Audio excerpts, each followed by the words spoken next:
Hindi pa po ito first 100 days ng 20th Congress, first month pa lang po.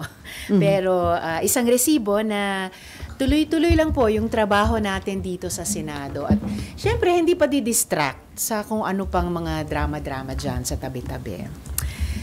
So halimbawa po, nag-file po ako ng resolution para kilalanin ng Senado ang makasaysayang pagkapanalo ni Alex Ayala. So congratulations nga pala dyan kay Alex. Sobrang proud na proud po kaming lahat, mga kababayan mo, sa iyo.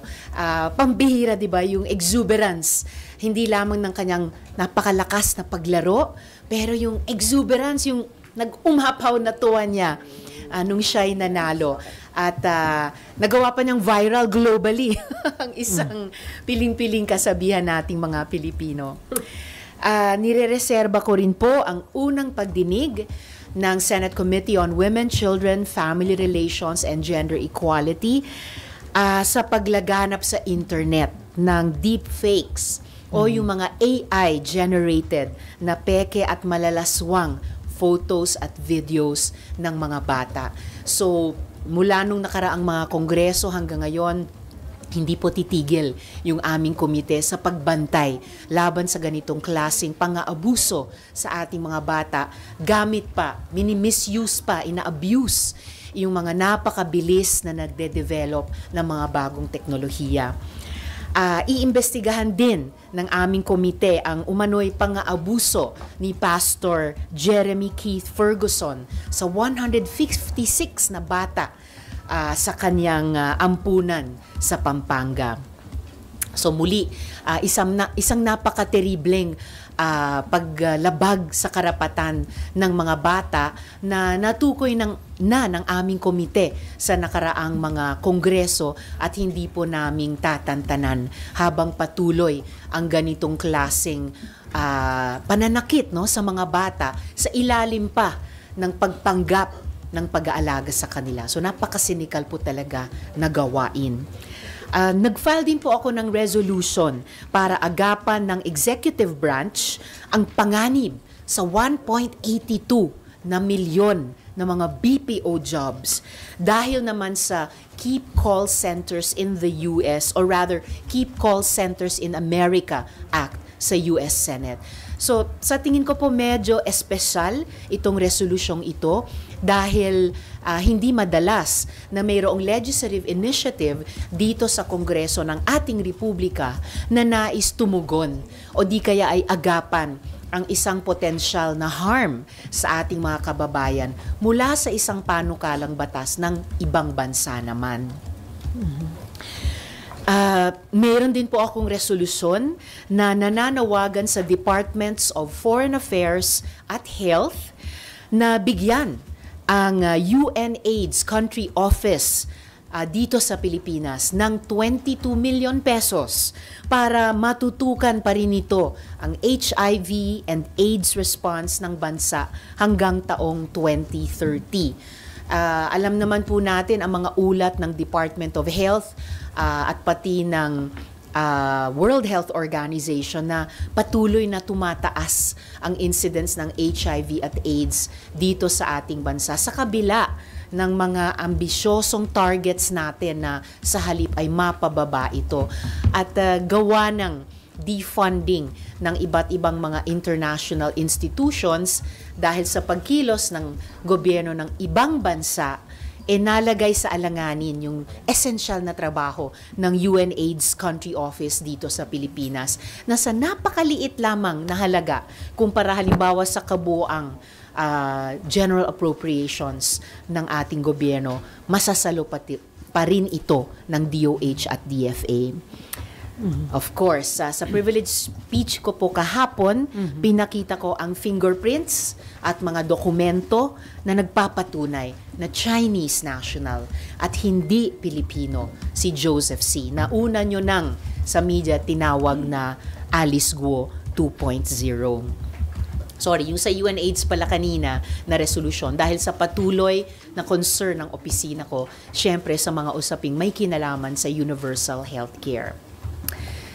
Sa interpellation ko naman, kahapon sa privilege speech ni Senator Ping, lumabas ang sabuatan o yung tawag ni Senator Ping na collusion ng ilang opisyal sa kontrobersyal na flood control projects. So, baka simula pa lang ito ng counter-collusion kung nagkakaroon ng nakaraang mga taon ng collusion sa pagitan ng mga contractors, ng ilang mga opisyal at kawani ng DPWH, ng mga dapat na regulators magche-check and balance sa implementasyon ng mga flood control at ibang infrastructure projects at kolusyon ng ilang mga politiko. Hari nawa dahil sa sinimulang privilege speech ni Senator Ping, magkaroon ng counter-collusion, ng pagsingil ng accountability at paggiit ng transparency sa pagpapatupad ng mga proyektong ito moving forward. Sabi ko rin po kay Senator Ping kahapon sa interpellation, dahil sa kanyang privilege speech, ay yung salitang ghosting ay nagkaroon ng bagong kahulugan. Hindi na lamang po yung ginagawa sa ilang mga personal na relasyon. Pero dito, sa flood control scam, gino-ghost pala nung mga gumagawa ng krimeng ito ang ating mga kababayan na nagbabayad para sa kaligtasan laban sa baha sa pamamagitan ng ating mga buwis.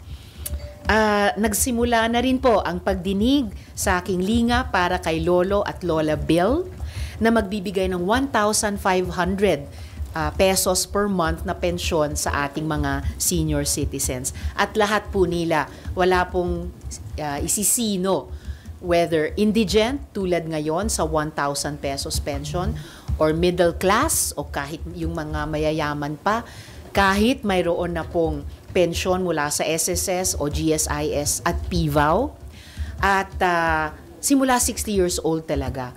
Hindi po hihintayin na 65 years old.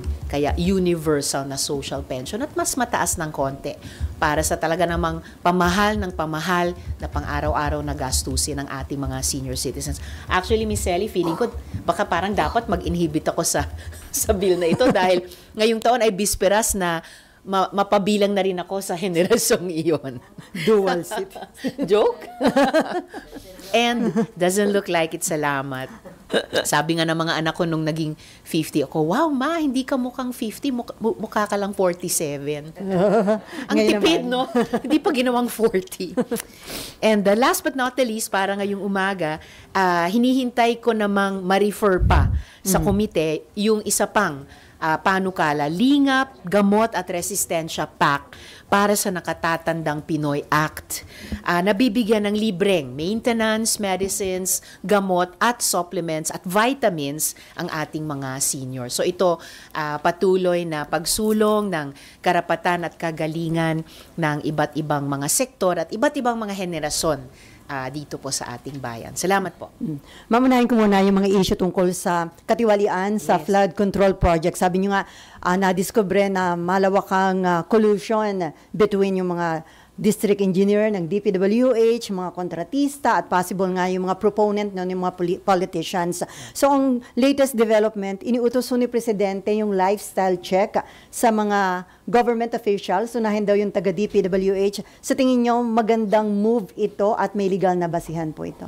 Siguro naman may legal na basihan dahil nagawa na po ito dati sa ilang mga sandali na naging napaka-sensitive sa publiko, yung parang sabi nung iba unexplained wealth o di kaya conspicuous consumption sa lifestyle. And kami lahat naman po na nagtatrabaho sa gobyerno ay nasa ilalim ng utos ng batas na 'di ba, to live simple lifestyles. So tingin ko walang problema sa batas sa ganong utos ni Presidente. Siguro ang unang tanong lang ay sino ang magsasagawa. Pero in a way, administrative or implementation matter na lamang po iyon. So, ma'am, hindi covered ang mga lawmakers dito sa utos na ito ng Pangulo? Executive lang? Actually, nung sinabi nila yon, akala ko, now that you mention it, akala ko ibig niyang sabihin, kaming lahat sa anumang branches of government. Pero kung sasabihin niya executive lamang, edi okay, kung ganon, maaring voluntary sa aksyon ng Senate President at House Speaker o sa aksyon ng Chief Justice ng Korte Suprema. in the realm of possibility, sumali yung ibang branches of government. I think isa lang naman ito sa maraming pwedeng o dapat gawin. Alang-alang sa pagpapakita ng good faith sa ating publiko, lalo na't ngayong panahon na ang tindi muli ng issue ng korupsyon, lalo na dahil dito sa flood control projects at pwedeng iugnay sa iba pa. So ma'am, kung hindi covered ang legislatura ng order ni Presidente, yun nga, sabi niyo dapat mag-volunteer na lang, magkusa yung mga ilang lawmakers na magpa-lifestyle check, considering na may mga insinuation na yung mga proponent ng mga politiko dun sa ilang mga questionable nga flood control projects. Well, gaya ng nabanggit ko, wala namang nagpipigil sa amin na gawin iyon. At yun na nga, kung iutos din or i-anunsyo din ng dalawang pinuno, ng dalawang kapulungan, wala namang problema siguro na kaming lahat ay sumali dyan. Considering na sinasabing talamak yung involvement ng mga taga-DPWH, sa tingin niyo maraming babagsak sa lifestyle check sa mga taga-DPWH, ma'am? Tingnan na lang natin. Ang lifestyle check naman ay supposedly isang objective na pag-check, yun na nga, sa lifestyle ng mga tao. So, tingnan natin kung sino ang papasa o kung sino ang lalagpak dyan. Sabi ni Minority Leader Soto, pati daw ho asawa ng mga government official isama na sa lifestyle check. O yan, edi nangunguna na nga si Minority Leader kahit kay Senate President na hindi lamang magpakita ng at sa Senate Electoral Tribunal na sinabi ni Senator Ping at ako'y sumasang-ayon, isang tanda talaga ng isang pinuno. Okay, before Mayan and Marlon, ma'am, do you think inosente si DPWH Secretary Bunoan dun sa involvement ng kanyang mga tauhan? At kung inosente siya, hindi niya alam yung ginagawang kalokohan ng kanyang mga tauhan, ano yan? Sign of weak leadership o kumbaga bigo yung kanyang liderato? Well, kung biguman yung kanyang liderato or talagang hindi niya alam, pero nauna na yung ilang mga kasama ko dito sa Senado magtanong, kasama na si Senator Kiko, yung sabi niya kanyang nag-iisang tanong pagdating ng interpellation kay Senator Ping kung bakit hindi pa nagbibitiw sa tungkulin si Secretary Bunoan. Ibig pong sabihin, at the very least, kung heads of agencies po sila, may command responsibility sa ginagawa ng kanilang mga kawani. Ibig sabihin, pag gumagawa ng mabuti or excellent yung kanilang mga kawani, pwede silang maging proud na nangyayari yon sa ilalim ng kanilang watch. Ngunit kung sa buwat o suspected ang kanilang mga kawani sa anumang kamalian o kakulangan, at the very least, hindi po ba may prinsipyo talaga ng command responsibility dyan? Okay, Mayan? Ma'am, sorry to ask kasi based on sa kay Senping, yung lawmakers yung pinakamalaking kickback, di ba? 20 to 25%. Di ba mas mainam na ang utos ng Pangulo? Kasama po talaga yung lawmakers kesa mag-volunteer lang po. Gaya ng nabanggit ko nga, walang problema na matuloy po yon. Whether sa pamamagitan ng pag-volunteer individually or sa pagpapakita ng pamumuno ng Senate President dito, House Speaker dun sa House. At yun na nga, nagsimula ng magbungkahi si Minority Leader na isama yung mga asawa dun sa lifestyle check. Walang problema po. But you think marami pong sasaling lawmakers kung volunteer lang po ito, ma'am? Malay natin, dahil nagsalita na rin ang minority leader namin, walang problema sumali kaming 5 sa minority sa Senate. Meron din kaming mga counterparts na minority sa House na dahil turing namin sa isa't isa ay counterparts, magkakadiwa kami dyan sa mga prinsipyo ng transparency and accountability. Nang hindi ako nagsasalita para sa kanila, pero I would guess hindi rin magiging problema para sa kanila na magbukas sa ganitong proseso. Isa pa sa lifestyle, ma'am.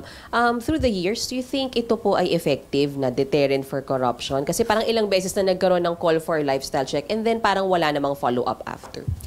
Siguro hindi masama ang lifestyle checks kahit papano nakakatulong maglikha ng environment, ng transparency kasi kung alam namin na maya't maya kailangan sabihin namin o ipakita namin sa publiko ano ang aming lifestyle. Pero syempre dapat may kasamang negative na reinforcement naman. Kung yan ay incentive or positive reinforcement, yung negative reinforcement ay yung sinabi din ni Senator Ping sa interpellation kahapon, yung kasiguruhan na mahuhuli, mapoprosecute At kung found guilty, mapaparusahan. Kaya sinuportahan ko rin sa interpellation ko kahapon ang nauna ng sinabi ni Senator Ping na dapat may kahit ilan or kahit isang big fish na maparusahan dito sa flood control scam na ito bilang patunay na mapaparusahan ang gumagawa ng krimen sa ganitong paraan at patunay din sa ating publiko na may mananagot dito sa mga scam na nilulunod ang ating mga kababayan, hindi lang sa baha, nilulunod din sila sa korupsyon. Isa na lang po ako. About kay Secretary Bonoan, sabi nyo nga, may nag-call na si Senator Kiko ba't di pa siya nag-resign. But while the investigation is ongoing, dapat hubang mag-leave of absence siya? I suppose a leave of absence is also a voluntary act on the part of the public official or kung iutos yon ng kanilang principal ni Presidente. Basta't ang pinaka-importante ay magpatuloy ang investigasyon. It may be on several fronts. Pwedeng dito sa Senado, kung gagawin din nila sa House, at yung nauna na ring ipinanawagan ni Minority Leader na may third party pa na independent na mag-iimbestiga.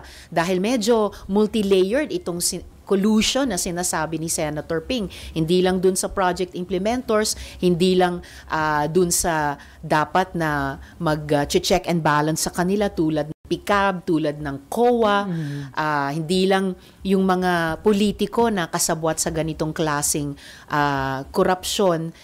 Pero, teka, I lost my train of thought. Nasaan na nga ba ako? Oo, yung leave of absence. So, pwedeng voluntary on the part of the public official, pwedeng iutos ng kanyang principal. Basta't ang pinakamahalaga, yung mga investigasyon that could go on all fronts, dapat unimpeded. At walang mayroong makikialam at gagamitin ng anumang impluensya para pigilin yung pagsiwalat ng katotohanan at kalaunan, pagbigay ng hustisya sa ating publiko, sa ating taxpayers.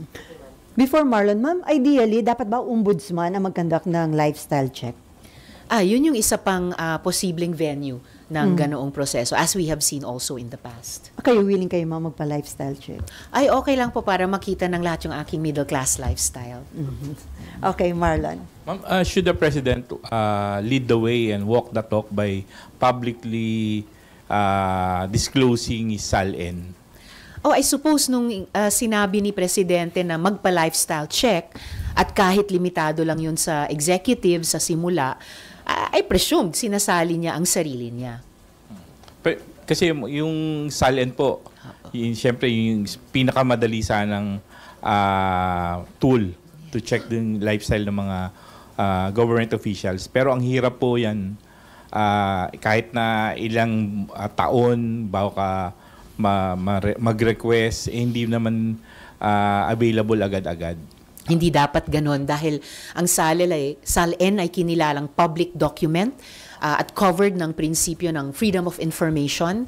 Kaya sinusuportahan ko rin yung panukalang Freedom of Information Bill na inihain na rin ni Minority Leader at ng ilan pa naming mga kasamahan dito sa Senado. So yes, kung nag-utos si Presidente ng lifestyle check, magandang halimbawa at pagpapakita din ng pamumuno kung kasamang ibubunyag yung kaniyang SALN. Should it include all the members of his official family? Yung cabinet members? Following on the principle dun sa mungkahi ni Minority Leader na isama na sa lifestyle check ang asawa, posibleng voluntarily din i-expand sa mga miyembro ng pamilya. Will you be willing to be the first senator or member of the legislative body to make available publicly yung SALN po ninyo? Willing akong gawin yon. Mas willing pa nga kung sama-sama kami sa minority para ipakita na collective responsibility ito. Individually namin gagawin as part of a collective, whether yung minority sa Senate or yung buong Senado. Dahil tingin ko hindi lang naman ako mag-isa ay willing. Nagsimula nang magsalita tungkol doon. Unang-una na yung minority leader ko. Ma'am, na-address na ba yung concern ni Senator Ping last night na magsasabay on Monday Yung briefing ng DBCC at itong investigation ng Blue Ribbon sa flood control issues? Yun na nga eh. Nung binanggit yun ni, nung binanggit yun ni Senator Ping, nung interpellation sa kanyang privilege speech, hindi lang kami sa minority ang napansin kong tumatango, pati yung ilang mga kasamahan sa majority. And sinabi nga ni Senator Ping, at ito'y sinigundahan ni Minority Leader, napaka-importante. No? Pareho yung briefing ng DBCC dahil magsisimula na yung napaka-importante. At dahil sa context ng panahon ngayon, napaka-urgent na budget process dito sa Senado. Pero napaka-importante at urgent din yung tinatalakay ng Senate Blue Ribbon Committee. Kaya kami po'y nanawagan talaga na huwag namang pagsabayin yung dalawang hearing na iyon. So, ma'am, wala pang sagot kung Meron na ba? i-reschedule? Wala pa. Sa Monday na yun eh. Parehong sa Lunes, pero wala pa yatang anunsyo kung mag-iiba ng oras. Meron na ba? Legis? Wala pa. Wala pa. So, unfortunately, at this point, magsasabay pa rin iyon. Ayaw po sana namin ng ganun para pareho naming matutukan at mabigyan ng pangunahing pansin. Any related question? Tungkol na tayo dito doon sa privilege speech niyo, ma'am, about Yes, po. Joseph C. Apo. na nabigyan nga ng Filipino citizenship. So it means, ma'am, kahit nagkaroon na kayo ng investigation tungkol doon kay dating Mayor Alice Guo, tuloy pa rin ang ganitong pag-i-issue ng Filipino citizenship sa mga dayuhan? O itong mga nauna na na-issuehan? Nauna man or nahuli sa kaso ni Guo Huaping o Alice Guo, ibig sabihin, hindi nag-iisa si Guo Huaping sa napakinabangan na samantalahang ganyang proseso. Dahil kahit may sinasabi si Joseph C. na, nakapag-pronounce naman na noon tungkol sa citizenship ko. Actually, hindi rin yan accurate. Sinabi lamang noon na pwede siyang pumunta sa China. Walang final na declaration sa kanyang citizenship. At lalo na, nung may supervening event sa pagitan nung naunang kasong iyon at yun ngayon, napag-alaman namin na mayroon siyang ACR, Alien Certificate of Registration, na nagpapatunay sa sarili niyang submission na siya ay Chinese national. Kaya't kinailangan niyang pakinabangan ang isa pang batas na makakuha ng Filipino citizenship but later in life. At visual proof pa yung fingerprints nung Joseph C. sa kanyang passport, Philippine passport, ay parehong-pareho dun sa fingerprints nung kanyang ACR sa pangalang Chen Zhongzhen. Iba pa yung pagkakilanlan sa kanya dun sa mga Chinese business organizations na lumalabas sa mga Chinese websites yung pangalang Xi Zhenzhong. So may at least dalawang dokumento, at least dalawang sites na kinikilala siya bilang Chinese national. Bago pa niya nakuha sa suspetyoso na ngayong mga proseso yung passport bilang di umanong Pilipinong si Joseph C. Pero ano yun, sa initial info nyo, pareho lang yung dinaanan na proseso nitong si Joseph C. at si Alice Guo para makakuha ng Filipino citizenship, at the same din po ba yung mga government agencies na involved sa pag-i-issue ng Filipino citizenship? Yan ay isang pangunahing tanong namin ngayon. Sino ang dapat managot? Kasi may dapat managot. Yun ba ay yung local civil registrar lamang o yun ay yung Philippine Statistical Authority? But mukhang parehong proseso ang dinaanan ni Joseph C. aka Chen Zhongzhen aka Xi Zhenzhong, tulad ng dinaanan ni Guo Huaping. So, tatawagin ang PSA at ang local civil registrar para bigyan ng linaw ito. Dahil hindi pwedeng mayat-maya nilulusutan tayo sa ating mga papeles, nilulusutan tayo sa ating mga institusyon, dahil pag yan ay nangyayari, nalulusutan talaga tayo, pati sa ating pambansang soberanya. At dun sa isa pang anggulo nitong Joseph C. mystery, pati yung pambansang seguridad ay nalalagay sa alanganin. Engage ba siya sa possible na pang-espiya sa ating bansa? Kaya kami nag-alala kung engage ba siya sa posibleng pag-espiya dahil nalaman ng opisina ko na nakapag-miyembro pa siya sa Philippine Coast Guard Auxiliary noong 2018. At hindi lamang yon, ang bilis niyang nakapasok. Itong PCG Auxiliary ay NGO. Siya po ay binuo para magbigay ng support function sa operations ng Philippine Coast Guard.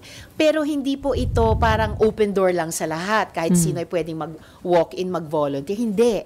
Heavily vetted po yung nakakapag-miyembro dito. Pero itong si Joseph C., parang ang dali lang nakapasok. Yung iba nga natin mga kababayan na gustong mag-miyembro sa PCG Auxiliary, yung iba sa kanila taon nang hinihintay bago sila matanggap sa application process na iyan. At hindi lang natanggap si Joseph C., siya pa ay nabigyan ng mataas na ranggo na Auxiliary Commodore. Imagine. At nabilang siya sa isang grupo sa loob na sinasabi, parang special pa ang pangalan ay Executive Squadron, kung ano man yun. So, at ang PCG, alam po natin, kasama ng Philippine Navy, ang siyang mga at kasama ng BFAR ay siyang mga ahensya ng ating gobyerno at ang PCG at ang Philippine Navy Uniformed Services, Philippine Navy Armed Service, ito ang naatasan para bantayan ang ating seguridad, lalo na sa West Philippine Sea. Tapos may nakapasok na isang Joseph C. na ngayon nalaman natin ay actually Chinese national. So talagang nabanggit pa namin siya at napag-usapan sa pagdinig kahapon ng Senate Committee on National Defense sa pagdinig ng mga anti-espionage bill. So yes, concerned po itong si Joseph C. sa pagpasok sa PCG Auxiliary dahil may kinalaman, posible sa ating pambansang seguridad. So ma'am, ngayon kaya yung PCGA, may mga dayuhan pa rin na miyembro? Well, nabanggit ko nga po sa privilege speech kahapon na noong 2024, nakaraang taon, si PCG Commandant Gavan ay nagtanggal na ng 35 or 36 na mga PCG auxiliary members na napag-alaman nilang mga Chinese nationals pala. So, lumampas pa ang isa pang taon at ngayon pa lamang. Pero salamat na rin sa PCG, sa Philippine Coast Guard, dinelis na rin si Joseph C. sa PCG Auxiliary. So, bakit kailangan dumaan ng isa pang taon bago matanggal ang isang Joseph C.? Ano mo, may mga binibigay bang tulong or ano kayo? Well, nabanggit ko rin po sa privilege speech, itong si Joseph C. ay nag-donate ng mga troso, mga timber, lumber sa Philippine Coast Guard at apparently mula sa kanyang mining business doon sa Palawan. Dahil syempre, nagpuputol sila ng puno doon para makapagmina. Itong pagmimina ni Joseph C. ay isa pang problematikong aspeto ng kanyang pagkatao dahil yung kanyang kumpanya, ang Global Ferronickel Holdings Incorporated, ay lead exporter ng raw nickel mula dito sa Pilipinas papunta sa China at papunta sa kanyang smelting plant doon na ang kumpanya ay may pangalang Guangdong Century Tsingshan Nickel Industry Company. So, paano makikinabang ang ekonomiya nating mga Pilipino kung yung nickel natin dito minimina at walang processing na ginagawa ng Pilipinong kumpanya dito, kaya walang value added sa ating ekonomiya, tapos iluluwas ka agad sa China, sa kumpanya din ni Joseph C. At doon gagamitin ng ibang bansa at ibang ekonomiya. Sa Palawan din, kung saan nanggaling yung mga troso na dinonate niya sa Philippine Coast Guard. May isang kumpanya siya doon na nagngangalang Ipilan Nickel Corporation. Ito ay nasa ilalim din ng kanyang Global Ferronickel Holdings Company. Itong Ipilan Nickel Corporation ay nag-ooperate kahit walang mayor's permit. At kahit tinanggal ni dating DENR Secretary Gina Lopez ang Environmental Compliance Certificate o ECC. Kahit walang ECC, tuloy-tuloy yung Ipilan Nickel Corporation sa pagputol ng mga puno. At nitong 2025, inulat ng Amnesty International na itong Ipila Nickel Corporation ay nanunuhol pa sa mga residente dyan sa Palawan para lamang hindi sila tumutol sa mining operations ng Ipila Nickel Corporation. Kahit sa Surigao del Norte, umabot itong si Joseph C., yung kumpanya doon, nagngangalang Platinum Group Metals Corporation, iniimbestigahan na ng Mines and Geosciences Bureau ng DENR dahil sa siltation at pollution. At pati ang NBI, ang National Bureau of Investigation, ay pinapakasuhan na yung mga opisyal niyang Platinum Group Metals Corporation dahil sa kanilang wrong mining practices. So mukhang ang tatak Joseph C. ay yung ganitong unsafe mining practices. So ma'am, unethical at may violations ba yung pagtanggap ng PCG ng mga donations from C, Joseph C? Hindi ko pa alam kung may ganoong aspeto dahil sa ngayon, ang talagang nire-research pa namin at iimbestigahan sa Senate Committee on Women at gustong singilin ng accountability ay yung mga kumpanya ni Joseph C. na kung ano-anong wrong mining practices sa iba't ibang bahagi dito ng ating bansa. Okay, Mean, and then si Marlon, and then Amor, and then Hannah. Ma'am, kung totoong Chinese siya, pwede po siya mag-operate ng mining company? O yun pa, dahil 'di ba sa ating konstitusyon yung palang joint ventures ng mga Pilipino at dayuhan ay may cap na 40% participation ng dayuhan. Yan ay para sa mga industriya in general. Pero meron pa tayong mga industriya na reserve talaga sa ating bayan, sa ating mga mamamayan, sa ilalim ng ating gobyerno. Kasama pa rin doon ang pagmimina. Hindi pa rin po nagbabago ang batas dyan. So kung Chinese nga siya, ma'am, hindi siya pwedeng magkaroon ng mining company all on his own? That's right. Opo. Okay. And then, ma'am, follow-up lang, may hinala kayo na espiya po siya. Can we say that? May malalim na pangamba na yun na nga, baka tama yung bansag ninyo sa media sa kanya nung una na Alice Guo 2.0, na naalala nyo si Guo Huaping ay tinuring ng National Security Council na agent of influence. So dahil sa mga nakita naming links ni Joseph sa Philippine Silk Road Chamber of Commerce and Industry na may links naman sa Chinese Communist Party at sa Belt and Road Initiative, nangangamba kami at aming iimbestigahan kung siya rin po ay may kinalaman sa espionage o sa pag-iispiya dito sa ating bansa. Ma'am, last na naguluhan lang po.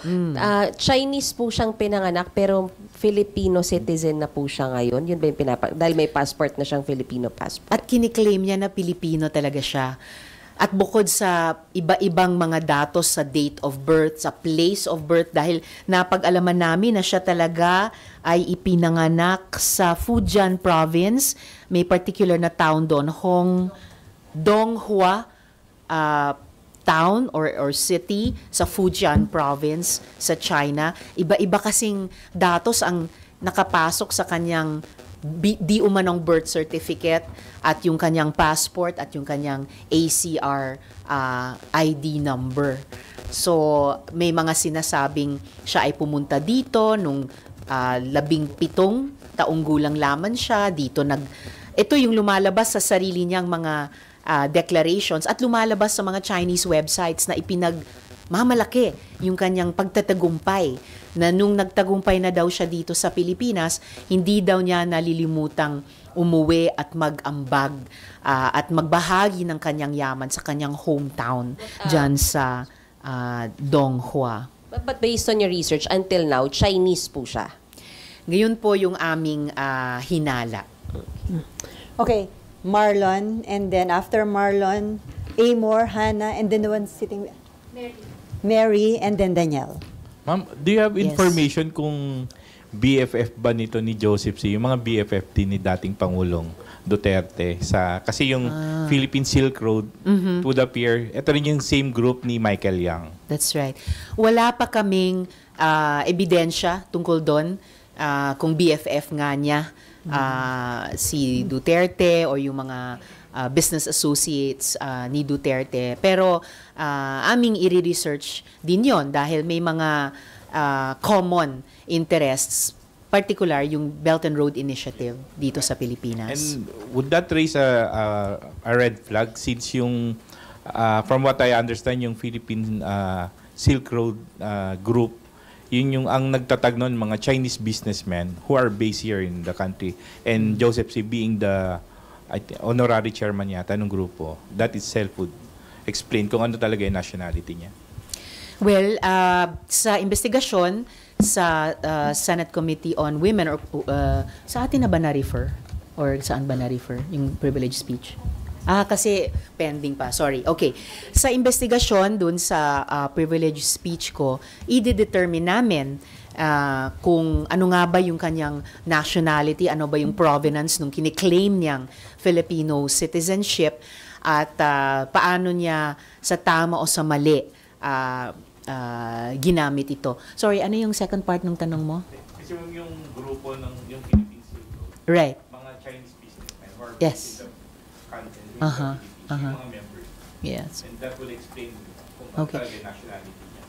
So, iba pa yung usapin ng nationality, pero yung Philippine Silk Road Chamber of Commerce and Industry at yung links nun dun sa Belt and Road Initiative ng China, syempre of high interest po sa amin yun mula pa nung panahon ng investigasyon kay Guo Huaping.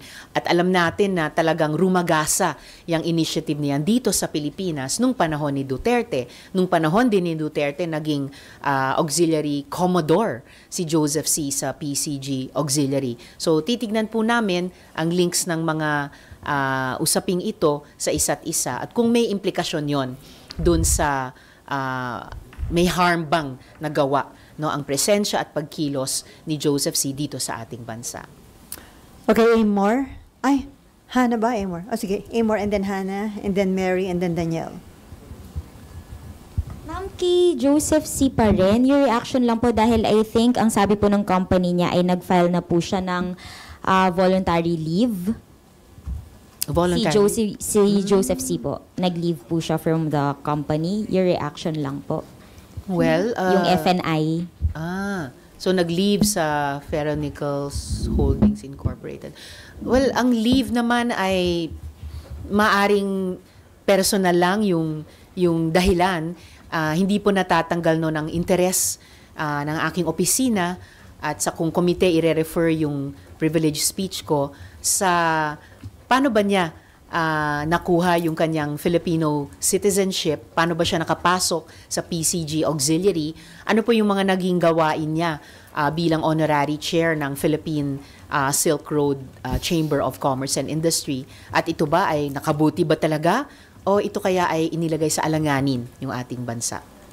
Ma'am, he is a big name in the mining industry and nabanggit nyo nga po, meron pong mga na-flag na possible violations dun sa mining practices niya. Do you think meron pong cohorts or nagpo-protect sa kanya na government officials kaya po siya nakarating dun sa ganong posisyon despite all these red flags? Well, speaking of government officials, tinanggalan nga siya ni dating DENR Secretary Gina Lopez ng ECC doon sa mining site nila sa Palawan.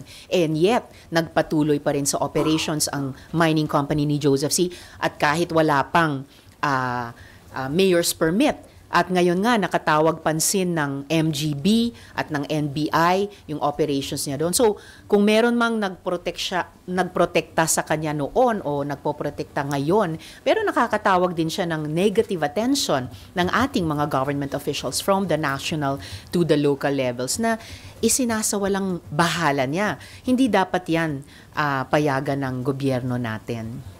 So you think meron nga po or isa yun at least sa mga dapat tingnan hukayan dun sa investigation? Maaring tignan yon at kahit yung opinion sa mining industry, I hope in fact they would look favorably dun sa nabanggit ko rin sa privilege speech na dapat kung magmimina dito sa atin, manatili sa atin yung mga mineral dito iproseso, no, para mag-value added, para mag-generate ng trabaho para sa ating mga kababayan.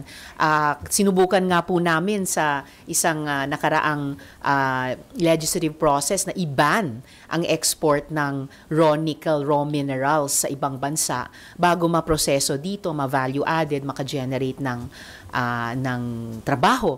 Unfortunately, hindi ganon yung version ng batas na naipasa. Last na po on my end, balikan ko lang po yung PCGA. Nabanggit po ninyo kahapon sa hearing nung PCG captain doon na may mga foreign official, may mga foreign nationals talaga na nagiging bahagi ng PCGA dahil daw po nakakatulong, for example, yung mga owners ng mga boat, ng mga vessels doon po sa PCG. But you mentioned na hindi naman sila katulad ng China na merong dispute with the Philippines. So do you think na kapag Chinese national talaga dapat banned or hindi payagan pumasok sa PCGA? I wouldn't go that far naman.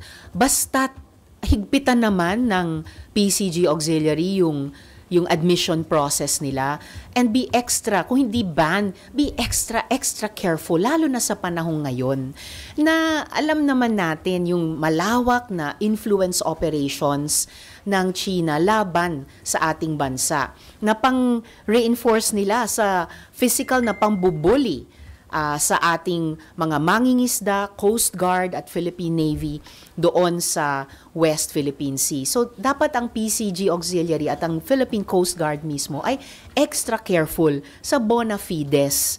Hindi lang ng sino mang foreigner, dahil alam ko may mga dayuhan din namang miyembro ng PCG Auxiliary, tumutulong sila sa mga coastal cleanups at sa iba pa.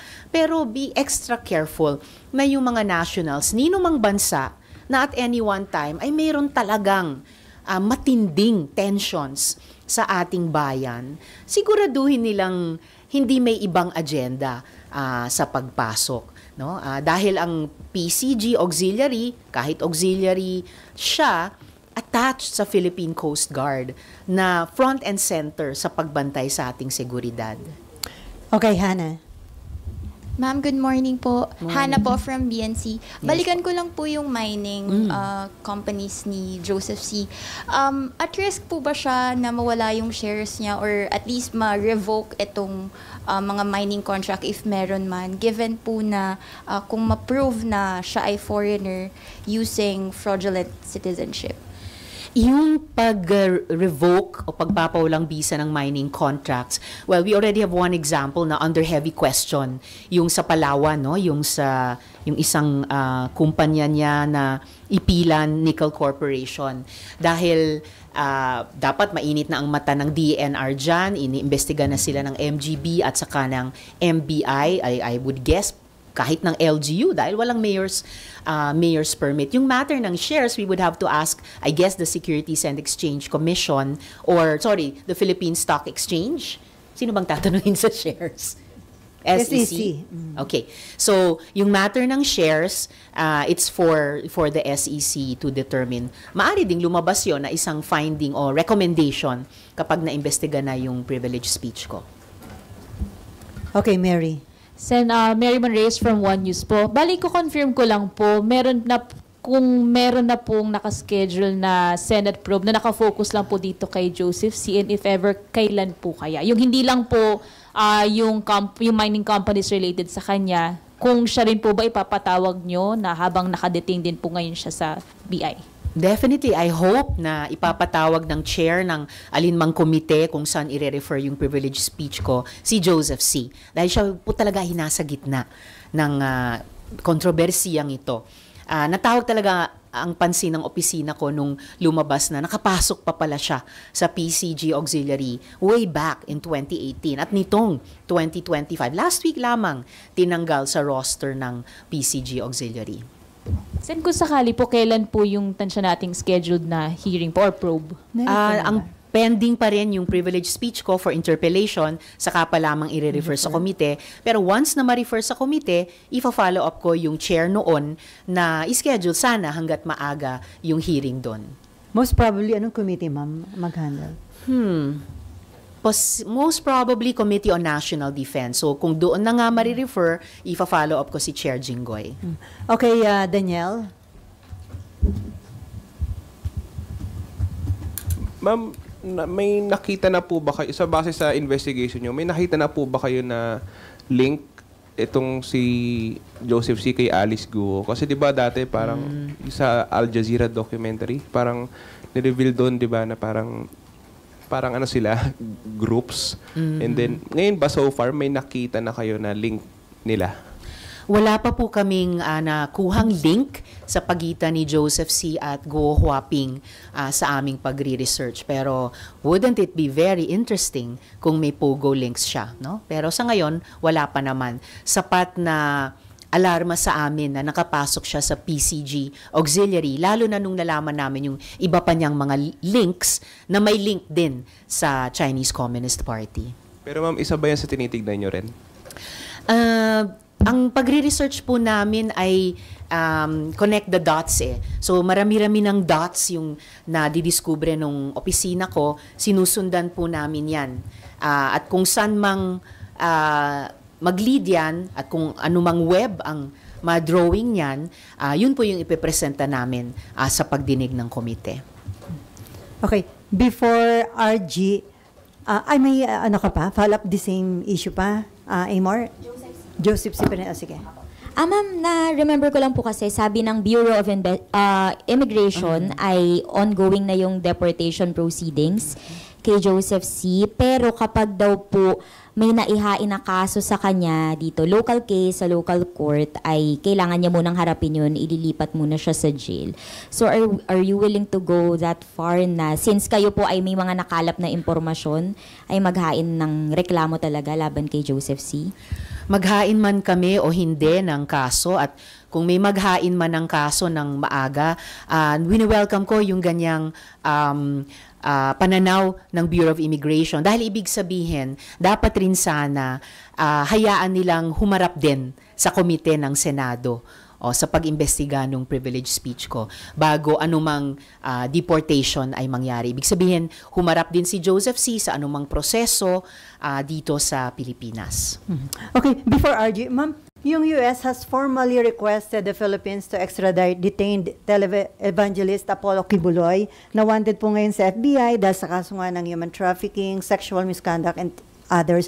Ano po yung proseso na dadaanan nito at dapat bang aprubahan natin yung request na yon ng US? Yung pag-approve o disapprove ng request, nandun yun sa gobyerno, ibig sabihin sa executive. Opo.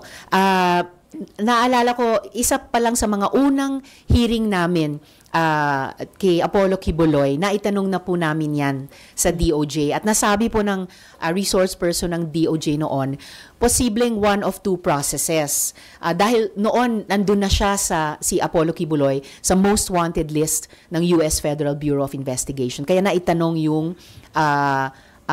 extradition. At sinabi noon ng DOJ, pwedeng tapusin muna ang mga proseso dito sa Pilipinas bago kung bibigyang daan nila ang request ng US government i-extradite siya sa US, or sabi ng DOJ noon, pwede ring isuspend muna yung mga proseso dito at ipaharap muna siya through extradition dun sa mga proseso sa US. So ibig sabihin, mayroong legal basis para kung pagbibigyan ng gobyerno natin ang anumang extradition request ng US. And kung ganon ang sitwasyon na mangyayari, dalawang goods ang mangyayari. Maitataguyod pa rin natin ang proseso dito sa ating bansa at mapapaharap din si Apollo Kibuloy sa kanyang mga biniktima dun sa United States. Mabibigyan din sila ng pagkakataong magkaroon ng hustisya tulad ng sinimulan natin dito sa Pilipinas para naman sa mga victim survivors niya dito sa ating bansa. So, mas maganda na isuspend muna yung proseso rito at i-extradite muna si Pastor Apollo Kibuloy? Kung yan ang maging sequence of decisions and actions ng gobyerno, it would be a positive development also. Alam natin kung paano sa buong proseso ng investigasyon dito, sinubukan talagang gamitin ni Apollo Quiboloy yung impluensya at yung resources niya dito sa Pilipinas. So kung magdesisyon ng executive na isuspend muna ang proseso dito, bigyang daan muna ang extradition sa US at pagkatapos doon, ibalik pa rin siya dito. At kung siya ay mako-convict dito, dito muna siya mag-serve ng sentence. Again, I think that would be a positive sequence of events. Okay, RG, and then Jan. Okay, mag-iba na po ako ng topic because we got a media advisory for the filing of an ethics complaint against you this afternoon. I know it hasn't been filed, but they've already announced to the media their intention to file. So, what do you make of this ethics complaint that is going to be filed by the group of Attorney Ferdinand Topacio? Recycled lies, harassment, ano pa nga ba? Ako naman ay buong loob kong haharapin yung complaint nila once na mabasa ko. Ma'am, sino sa tingin mo nasa likod nila? Initiative nila yon o may tao behind them? Ano ba yung track record nila? Laging may nasa likod din. So you're not bothered? Bothered in the sense na ang naming trabahong ginagawa dito sa Senate. May mga drama pa dyan, pero sige lang, di po kami magpapadistract dyan. Basta pagka-file nila, babasahin namin ang complaint at haharapin namin ang buong buo. Okay, si Jan, may balikan yung tungkol kay Quiboloy? Ma'am, yung sinabi nyo na legal process sa US, ano yun, trial hanggang sa conviction? Paano kung makonvict po? Sorry. Kung makonvict po, ibabalik pa rin po siya dito sa Pilipinas? Mas familiar ako sa proseso dito sa Pilipinas kaysa sa US, pero base sa sinabi noon ng DOJ nung pag-imbestiga namin kay Apollo Quiboloy, ang na-anticipate ko ay kahit bigyang daan yung extradition doon, tatapusin yung legal or judicial process doon, pero ibabalik dito para kung makonvict sila dito muna siya magse-serve ng sentence. Ganon yung kino-contemplate kong mangyayaring proseso. Better to get the final updates from the DOJ if and when magdesisyon sila. Sir, ma'am, ano ko lang, si Senator Robin po ba yung chair ng ethics? Actually, now that you Wala ask, pa. hindi pa po nako-constitute ang Committee on Ethics. Kasi na ano lang po, then si Attorney Topacio po yata ay deputy spokes ng kanilang partido. That's right. Pero hindi pa nako-constitute ang komite, so hindi pa na-elect yung tagapangulo. But kung sakaling siya, ma'am, are you hoping na magiging fair siya sa pag-imbestiga o pag-handle ng ethics complaint against you? I always presume regularity, good faith on the part of sino man sa amin mag-chair ng alinmang komite. But just as an aside also, usually, hindi, ewan ko kung hindi lagi, pero usually, hindi miyembro ng majority ang nag-chair ng ethics. But that's just usual. In the end, kung sinong i-elect na chair ng komite, siya yung mag-chair. Ma'am, you're confident na hindi magmamaterialize considering na ang mukhang basis yung sinasabi na witness tampering yung basis ng ethics complaint against you? Witness tampering. Kompleto rin po kami ng resibo tungkol sa lahat ng mga witnesses o whistleblowers na lumapit sa opisina ko or lumapit sa aming komite sa alinmang investigasyon. Kaya't panatag ako na buong-buo kong mahaharap ang anumang detalye ng complaint nila kung yan ang sinasabi nilang grounds nila. Ewan ko sinong guilty sa witness tampering. Hindi yata ako. So, ma'am, may nakikita kang political color dito. The mere fact na naging open ka to run for 2028 election, do you think isa yung paraan nila para this early sirain ka? Mayat maya na pag-uusapan yung politika, but yung mga proseso dito sa Senado, may sariling integridad yan . Hindi maliit na bagay ang isang ethics complaint. Seryoso yan, kaya dapat sineseryoso. Ibig sabihin, puno ng katotohanan. In the same way, yung legislative work namin sa bills, sa investigasyon, and Diyos ko, magsisimula kami ng budget debates, isa sa pinakamabigat na trabaho namin taon-taon. And even yung na-archive na impeachment complaint. So lahat po yan mga trabahong sineseryoso namin dito sa Senado. May political context man, mayat-maya ang anumang trabaho namin, pero we should keep our eye on the ball. At lalo na, ang dami pong mga issue, lalo na yung sa ekonomiya, na dapat yun talaga ang bigyan namin ng prioridad. Kaya nga naging napakainit nitong flood control scam, di ba? Dahil feel ng mga kababayan natin ang korupsyon sa gitna ng paghihirap nila. So, kung ano man yung kanilang dahilan, basta't kung may ethics complaint, gaya ng nabanggit ko, babasahin ko yan at haharapin ng buo. Okay, no more? On that note, thank you so much, Senator Risa Maraming salamat po, Ms. Ellie, Hontiveros. mga kasama.